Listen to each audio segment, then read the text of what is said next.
Ngayon pag-usapan natin ang mental alertness para iwasan ang brain fog. Brain fog. Hinahamog pala ang utak natin. O in short, lobat kung tawagin natin mga kuya mga ateng na. Yung mga parang lutang tayo sa trabaho. Kaya naman kasama natin ngayong araw ating kaagapay at gabay sa kalusugan. Wala iba kundi si Dr. Gary C. Ayan, para bigyan tayo ng tamang direksyon at payo tungkol dito sa mental alertness para hindi tayo sabaw, hindi tayo lutang. Yes, si Doc Gary C na ngayon ay trending, charot, dahil sa kanyang pagko-congratulate kay Senator Bongo. Gano'n ba yan? Kaya ang hirap magko-comment ngayon dahil mainit ang ulo ha? Di mo tuloy pati kami rito, Doc, talagang ang dahil baser ha? Ayan, makapag-comment ka ng konti sa kabila, babanat yung kabila. Doon sa kabila, babanat ka. Ayan, DDS ka. Ayan, pro-government ka. BBM ka. Maka Marcos yan. Tapos biglang sasabihin ka, ay hindi, dutay ka. Ganun. Hindi, ganun talaga yung mga comment nila. Kasi kung mababasa mo, talagang magkakaiba sila. So, Dr. Gary C, anong masabi po niyo sa impeachment? Ayan. Good morning muna, Kalakay, Deo, and Sister At saka, Good morning, Doc. At ko dito sa Senado. Ayan. Ayos lang yan. Anong kinalaman sa mental alertness yan? Ayos lang yan. Ayan. Actually, Doc, marami tayo sa mga kabayan na nakaranas ng ganito. Yung biglang nawawala sa focus o kaya ay may memory gap habang nagtatrabaho. Paano ba yung paano natin ano ba ang brain fog? Okay. Ngayon ko lang narinig brain fog na yan Ayan. Yung salitang ano mga senyales diyan? Itong salitang brain fog na parang sumikat na nung panahon ng COVID kung saan sinasabi na yung mga nagkaroon ng COVID at yung tinatawag na long COVID, ibig sabihin naka-recover ka na pero hindi fully recover. Napansin nila medyo madali silang mablangko o kaya hindi sila makakonsentrate. So yung salitang yan parang dun nakilala. Though matagal nang ginagamit yan, yung brain fog, hindi naman medical term yan, hindi naman yan sakit, no? Kundi it's a collective na pinagsama-sama mga description na may kinalaman sa alertness ng isang tao, mental alertness. Nandyan na yung humihina memorya, naglalapses, hindi makapag-focus, walang concentration, may blanco. Kaya pinagsama-sama yun sa isang salita na brain fog. Di ba natural lang naman yan, Doc, pagka nagkakaedad na isang tao? Well, isa sa pwedeng sabihin na yung nagkakaedad, maaaring makaranas nito, pero hindi ito nangyayari lamang sa mga may edad. Nangyayari din to sa mga bata-bata, lalo na mga estudyante, mga high school student pa lang, makakaramdam na yan. Lalo na mga empleyado. Sa maraming dahilan, ang brain fog o yung sinasabi mong mental alertness ay maaaring nagbabago yan because of 3 reasons na hindi naman masasabing sakit. Number 1 ay yung kakulangan ng tulog. Number 2, yung dehydration o kulang sa pag-inom ng tubig. And number 3, nutritional deficiency because of the food na kinakain. So, yun yung 3 pangkaraniwan. Pero pag pinag-usapan yung mga medical reasons, nandyan na yung iba-ibang sakit tulad ng mental health concern, depression, anxiety, diabetic, mataas ang blood sugar, yung pagbaba at pagtaas ng blood sugar may kinalaman sa memorya, alertness, hypothyroidism or thyroid problem, yung mga autoimmune disorder at marami pang iba. Even gamot. May mga gamot na maaaring iniinom na nagkaroon ka ng panandalian na paghina ng memorya or mental alertness. Yung mga nagki-chemotherapy.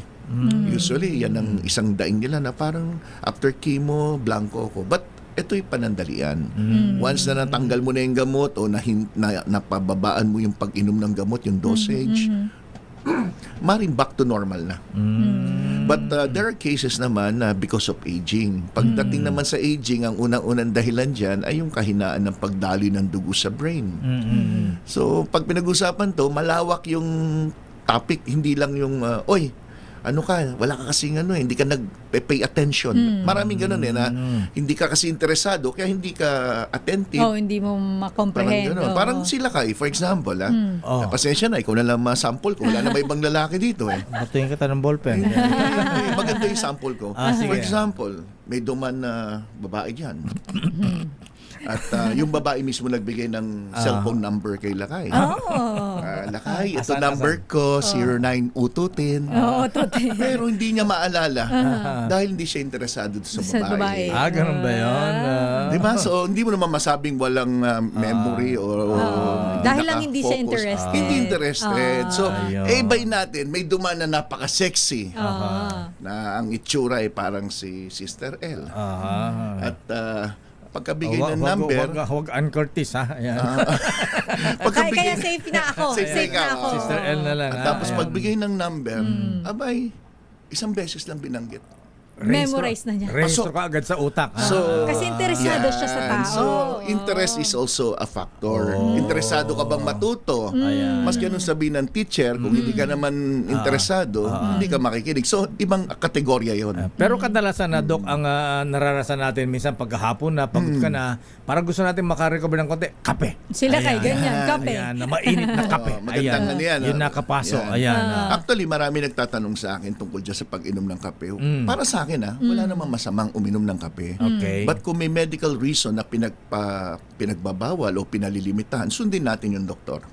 Halimbawa, nagdadaing ka ng mabilis ang kabog ng dibdib mo, hindi ka makatulog, palagi kang ninenervyos, baka yung pag-inom mo ng kape ay trigger.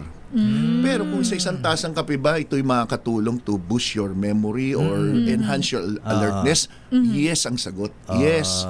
Pero ang tanong, hanggang kano katagal ang attention na ibibigay niyan? At ano yung mga posible naman na hindi magandang epekto? Dahil nagkakaroon ng tinatawag na crash. Kung saan ininom mo, gumanda nga, pero sandali lang. Usually, pag inom ng kape will give you alertness within Temporary 3 hours. lang. Siguro 3 hours. Siguro nga, 3 hours. Ilik ko ulit ng kape. Yun. Bigla kang nanginginig na. Yan. Doon na pumapasok yung kano kadalas ang pag-inom. Kung every 3 hours isang cup of coffee, medyo madami na yun. So, para sa akin, Ilan? 3 it's cups? kung for example, sa isang araw, every 3 hours, iinom ka ng kape para ma-maintain Too much yung too much na yun. Ang maximum siguro sa isang adult na wala namang medical issue, maximum 3 cups. Pero 3 alam cups. mo, Doc, sa mga taga-media, lalo sa mga news department, Ayan. ang pinakatubig naming kape. Ayan. Tama. Lalo yung mga pangmadaling araw. 24 hours kasi pasok Kaya ang trabaho. nung pangmadaling araw ako, nakasampung kape yata ako sa maghapon. may isang na ibibigay ko lang na parang payo sa mga nakikinig. Kung kayo'y umaasa masyado sa kape, pagdating sa mental alertness, para gising ka, para attentive ka, okay lang yan. Pero, ang advice ko, hayaan mo yung naturalesa nyo.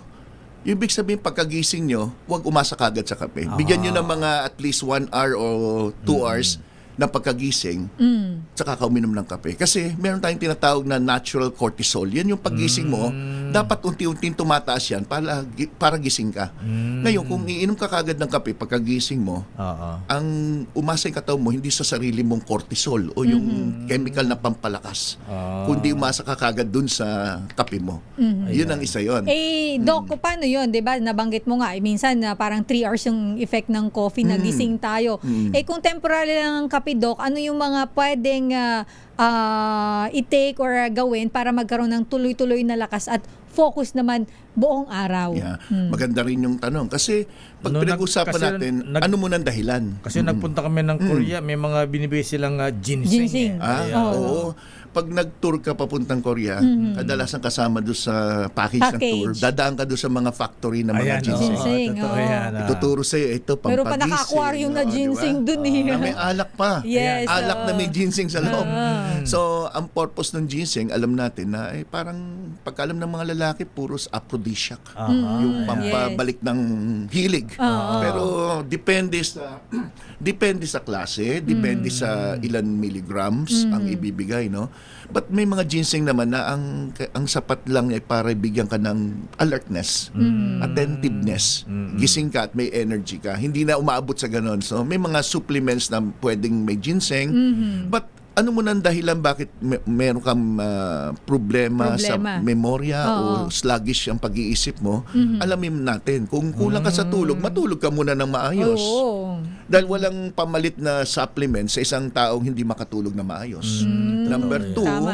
yung pag-inom ng tubig. Dahil ngayong mainit, marami ngayon na mainit na ang ulo, Tama. irritable at hindi Dehydrated. makapag-focus. Diba? So you drink a lot of water. Then sa pagkain, yung mga pagkain ng tama, na madalas natin mabanggit yung mga kumain ng isda, gulay, yung mga isdang tinatawag na fish oil, maganda rin yan for memory. And yung nakakain natin na mga sustansya sa pagkain, yung mga vitamins yan iba-iba eh.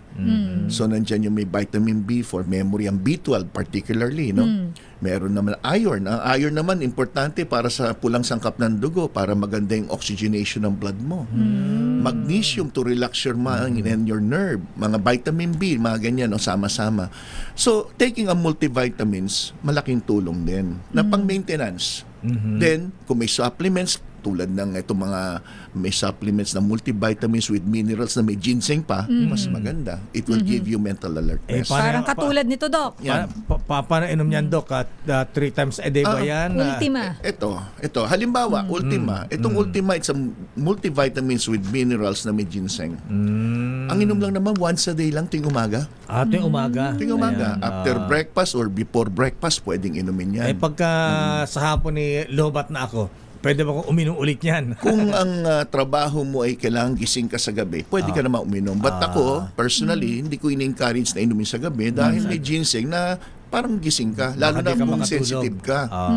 So yung mga nagiinom ng kape na sinasabing good for their memory, alertness, pag sapit na ng alas 3 ng hapon, kung maaari wag na kayo uminom. Kasi nakaka-apekto na yan sa tulog nyo sa gabi. Ayun, may merong effect ganun. na ganun. Yung iba, si Sister, pagka nagkape ng hapon, di na makatulog sa gabi. Hindi mo ako nagkakape. Samantalang kami ni Milky Rigunan, ayan, after dinner, kape pa kami. Iba-iba, no? Bago matulog, nagkakape pa. Ayan. Yeah, iba-iba. Para sa akin, iba-iba kasi ang sistema ng katawan. Minsan, pag nagkape ka sa gabi, sarap mo ng tulog. May iba naman hindi. But majority, pag pinag-usapan natin, majority ng uminom ng kape sa gabi, mas hindi makatulog na maayos. Hindi ba nga nagpapalpitate? Ayan. At idagdag ko lang, Kadeo, itong Ultima, kasi itong box na to, may nag-comment kasi na tinignan daw niya sa Shopee, tapos ang mahal-mahal kasi 10 capsule lang pala ito, tapos ang presyo parang 100 daw isang kapsula.